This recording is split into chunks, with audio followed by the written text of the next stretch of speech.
Valy tamin'ity zazalahy dia mambe 10 taona mpanao baolina ity indray no maty nately ny ranomasina atao amin'ny village touristique teto Mahajanga tamin'ity taona ity.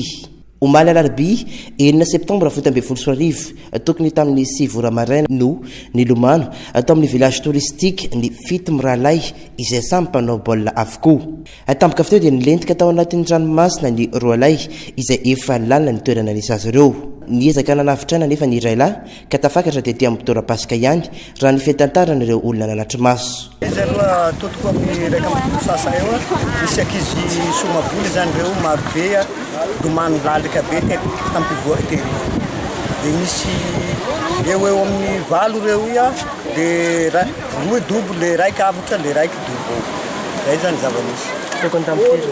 Eo amin'ny raika amin'ny folo. Ity ilay tovolahy saika nilentika niaraka tamin'ny namany tao anatin'ny ranomasina mitantara ny zava-nitranga nahazo azy ireo. Samy lomano teo izay dia variana be ilay nandeha nakany amin'ny lalina be tany dia niaraka tany daholo izay dia avy eo rehefa ilay tany amin'ny lalindalina avy eo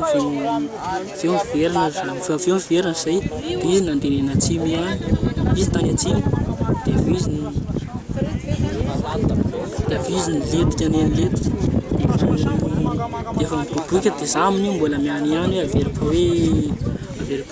averim-pa manany ihany za eo dia avy eo efa tery amin'ilay lalina be amin'izay izy nefa nitsaba dia tamin'io izy nefa niboboka efa nisaotisaoty efa milenileny letika dia avy eo niantso nisy olona ketỳ amin'ny sisiny dia avy eo niantso olona ketỳ amin'ny sisiny tsy ninjara in'ilay olona. Taoriana lozan-tranga ny maraina ny alarobia io dia mbola tsy hita popoka hatramin'izao ny drazana.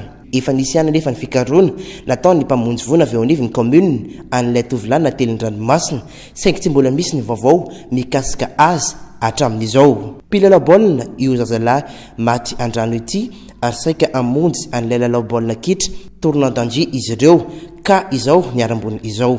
Andrasana araka izany ny fikaroana nataony mpamonjy voana any razana izay nately ny ranomasina eny amin'ny village touristique.